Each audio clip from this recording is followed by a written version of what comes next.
now listening to the Black Don't Crack podcast. My name is Logic. And it's your girl, Queen. Join us as we celebrate Black Canadian culture, resilience, and each other. Black Don't Crack. Welcome.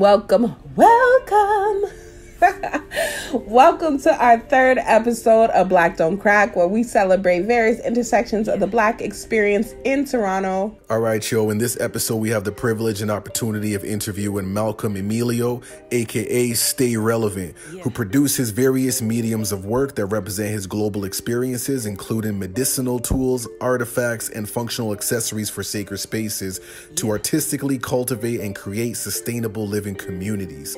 All this and more coming right up. Black Don't Crack. I'm so cool, I went to Africa. Back at school, they would laugh at us. Now it's cool to be black as fuck. Now it's cool to be from Africa, huh? Went to Ghana, now I'm acting up. Went to Ghana, now I'm acting up. It's so cool to be from Africa. It's so cool to be from Africa. I'm so cool, I went to Africa. Back at school, they would laugh at us. Tell the truth, it was cruel. Now it's too cool to be black as fuck. Now it's cool to be from Africa. Now it's cool to be from Africa. Went to Ghana, now I'm acting. Went to Ghana, now I'm acting up. Met the coolest youth with stamina. Eat the sweetest fruit I mashed it up. Had some bomb cool, ate some food with some good stew belly buzz. Kelly Welle, ate some red with some jollof, I enough. Plantain made me cuckoo, so much good food, man, ate too much. Yam chips too added up. Man, don't be mad at us. I took a plane from Canada. I can't complain, I landed, bruh. Soon as I landed, they handed up. All of that hate ain't adding up. I took my words and just backed it up. It's always been cool to be black as fuck. Went to Ghana, now I'm acting up. Black Don't Crack. Went to Ghana, now I'm acting up. Yo, you just heard 16 bars from Jane and Finch's very own Zakisha with the song entitled Went to Ghana. To hear the full version of Went to Ghana, check the description for more information. And don't forget to follow Black Don't Crack TO on Instagram. All right, man. Just before we get into our interview, we're going to hit you up with some little-known history with our quick Black facts. Black Don't Crack. This is a quick black fact so that the presence of our people are documented and shown. Let the people know this is a quick black fact. Peace, what's going on, everybody? My name is Youngboy Problem, and this is your quick black facts. In 1833, Thornton and Lucy Blackburn escaped slavery in Kentucky and then was later arrested in Detroit. Their capture sparked a riot, and during that confusion, they escaped to Upper Canada. Their case established the principle that Canada would not return enslaved Africans to their masters in the United States, making Canada a primary destination for the Underground Railroad. By 1834, the Blackburns settled in Toronto, pioneering Canada's first taxi cab company. My name is Youngboy Problem, and that was your quick black fact. Let the people know this is a quick black fact. All right, man. So we here, man, the Black Don't Crack podcast. Black Don't Crack. Hey, and we have a very special guest today, man. Introduce yourself, please. Give thanks for life. This is Malcolm-Emilio. Stay relevant. We got this. Hey, man. Pleasure to have you here, man. You know what I'm saying? So excited. Yeah. But real quick, before we get into, more about, like, what you do and all that, like, I want you to break down, like, Stay Relevant. You know what I mean? Like, the name and what that means to you and why you carry that with you. All right. Give thanks for giving me the time to share a verbal expression with y'all on this platform. Stay relevant in itself, to me, on my journey, is really it's a mind state. It's an embodiment of cultural preservation. It's really a liberty that allows me to continue to give reverence to my ancestors and anything that represents origin. And I feel like the mind state of staying relevant is allowing me to continue to preserve aspects and foundations of indigenous perspectives and bring them to the time now and just make them more relevant. And yeah, that's really it right there. Malcolm, do people tell you sound like poetry? I was like, yo, I need to write some of these words down. I want to use them. I'm just grateful that, I want to make sure that the articulation vibrates at a certain frequency so that do receive the word sound, that it penetrates the right way, you know? Jeez. Yeah, man. And you know, that's definitely been my experience every single time I've been around you. Mm-hmm. I always leave feeling so, like, elevated, you know? Like, I'm a deep believer in vibrations as well, too, and that's something so important that I've noticed, you know, being around you and engaging with you and building with you, Malcolm. So thank you for that. That's big facts, man. For the affirmation as well. Yeah, man. Move different, man. The energy's strong, yo. Yes, I. So Malcolm, tell us a little bit about, you know, what Toronto means to you, what community means to you, like what have your experiences been like coming up? Yeah, most definitely. Well, I'm sure a lot of people don't know that I was born at Mount Sinai, right downtown. Jeez. You know? Oh, wow. So, I grew up my earliest years of, I guess, existence in Flemington Park, you know? Okay. So, from Flemo to, I guess, a few parts of Scarborough, Brimley and Lawrence, and then, you know, downtown a bit, more so close to, like, Regent Park, and then up to Rexdale, and then, Mississauga, Brampton. Like, I lived all around the GTA growing up, so I feel that Toronto itself and the core city has always had a really influential base on me, just due to the fact that just the landscape being so multicultural and diverse really allowed me to just see so many, I guess, peeks into different cultures of the world in one space, you know? That's dope. I love that you've been all over the city. I have a similar experience too, and like when you look at all these different communities, especially like knowing like how media portrays them, but knowing like the experiences and how beautiful the people are in these communities too, like it's really dope to be able to like, you know, see all these different places and the people and the connection between everybody. And what was community like for you growing up or moving in these different spaces? Were there any like organizations you were connected to, people, arts? You know, No. my experience was a little different. I was just really at home taking care of my younger sister while my mother was at work. And during the times of me getting more active into creation, I guess, or just tapping into more of myself, you know, 15, 16, 17, 18, those ages, I feel I wasn't really, I guess, first of all, I wasn't even really in school, and I wasn't really attached to any school-related, like, extracurricular programs or community centers or things like that. I was really just a lot more, I guess, on a solo journey. Like, I was skateboarding and just creating at my own pace, where I guess, I didn't really have certain, I guess, structured community settings, but my community settings were more or less, you know, people growing up, you know, through skateboarding, people just in my areas that I would live in. There was a part of Mississauga down by Woodlands area, where I was living around that time, and just in that space, like, community pretty much meant just other people around that were in the same living situations. You know, like, we grew up in cooperative housing, and just being able to have that as my community, as people that I could relate with. Because when you went to school, it was mixed up with so many different kinds of people that the community became like the people who lived in the same areas. Right. So that's the kind of community I built growing up, I guess, is just the community around the spaces where I lived at. Right. And then as I got older, my community became like the city core. Like in the early 20s, just like 20 to 25, my whole community base was in the downtown core, because I lived in Kensington Market and I worked outside every day, right? So I was really, like, the whole city, I had different pockets where I could just pop in and tap into different, I guess, resources. And there was, you know, different spaces coming up, like, you know, when Artscape Daniels first opened up, like, years ago. I was one of the first artists to do, like, one of these big commission paintings for, like, one of the lobbies in one of those buildings that was about to be built, that is probably built now.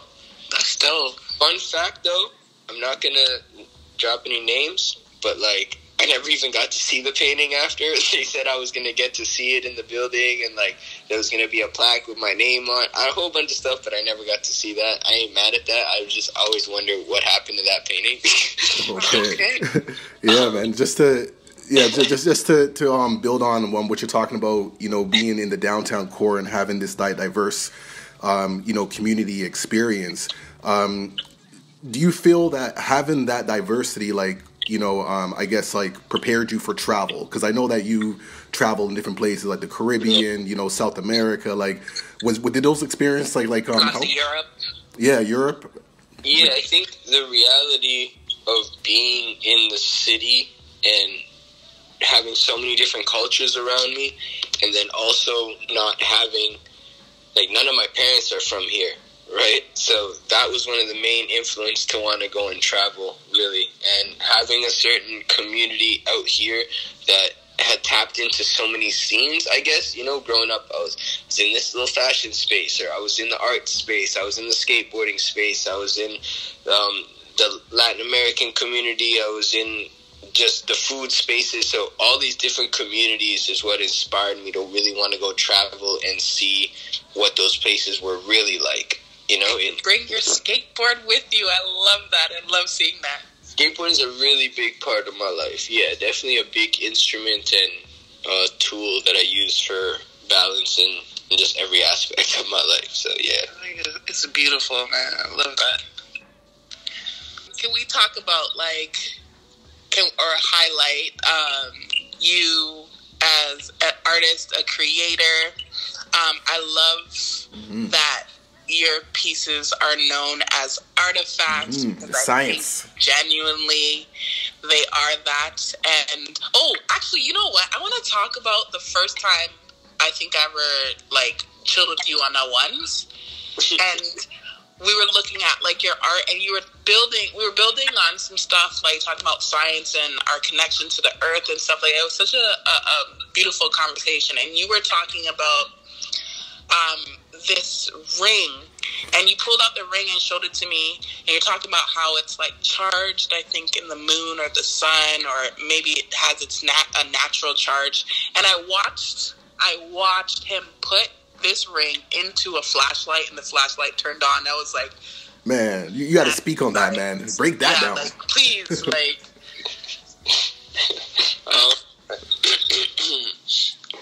Well, yeah, I know.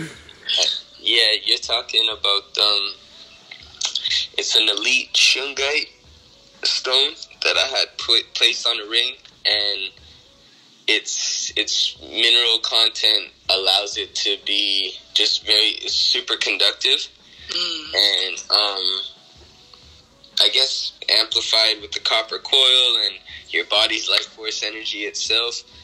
It's able to just complete a positive and negative circuit. When you, I guess, have a battery, flashlight, you can just turn on the flashlight.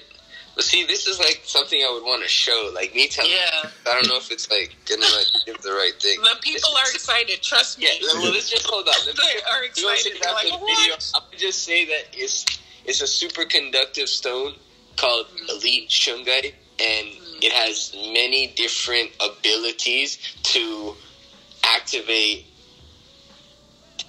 just natural currents that's present all around us. And whoever gets a chance to go and get a piece of Elite Shungite and explore with it, you can tap into my page, probably see something in there about it, or hit me up and ask me about it.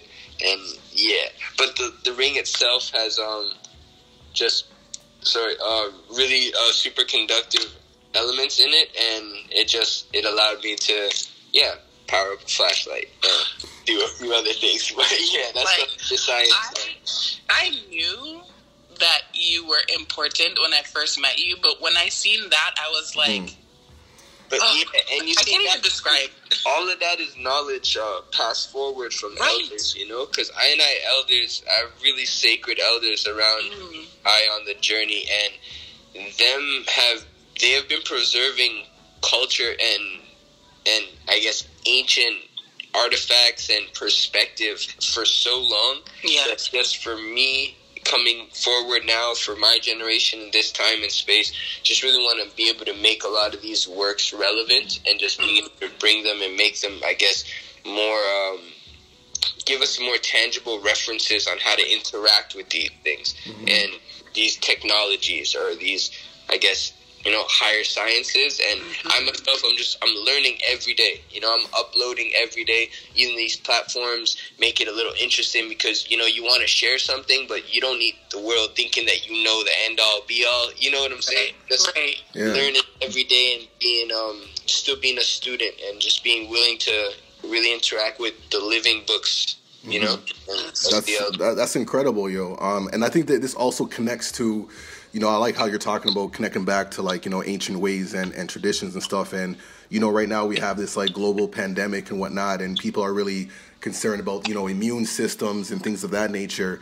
You know, I wonder, like, what are your, like, self-care practices? And maybe there's, you know, some kind of, like, I guess, like, not necessarily recommendations, but things that have worked for you that maybe other people may want to, like, you know, tune into. All right. Yeah, so a big part about that before I start was these are things that have worked for me, right? Right. So I've been doing my own just personal study on self and this vessel that I have and trying to see what is the best way to amplify it and keep an equilibrium of my mineral balance inside. And I feel that more than anything is your body needs to be a plant. You know, it needs to be just given natural elements. I feel that living foods are mainly my main focus. You know, a lot of fruits, a lot of salads, a lot of living stuff. I drink a lot of teas, a lot of herbal blends, and a lot of mushrooms, but I guess not psilocybin mushrooms, but mushrooms. Chaga, reishi, lion's mane, cordyceps, turkey tail. Those are a few different mushrooms that I integrate into my teas, my smoothies, my drinks, my porridges. I use a lot of just natural herbs and spices when I cook. I eat a lot of grains. I drink a lot of water. I try my best to add chlorophyll to my water. Chlorella is really good as well. Just being able to really integrate bitters and pungents as much as I want sweets and savories. You know, that's part of, like, me and my, I guess, adapting to new layers of myself, you know, and refining my palate and making sure that what I am putting inside me, just being very intentional, not just in what it is that I'm putting in, but how I'm putting it into my body, you know. I don't know how people see this, but I really be talking to the food, you know. I really be speaking life into everything that I'm putting inside me, just in the thought where when I think about the mind and the body being in full alignment, I feel like that's just a high vitality state that I want to stay in. And the more I integrate and apply, you know, these indigenous plant-based perspectives on natural just remedies for anything that seems to come up, like if I got mucus or if I'm feeling low on iron, there's just certain elements that I rather look to foundational naturopathic remedies than before I think of, you know, doing anything else. Right. A lot of so really listening to your body and you know, listening to what it needs in the moment. I think that's really beautiful. We're coming to the end of our interview.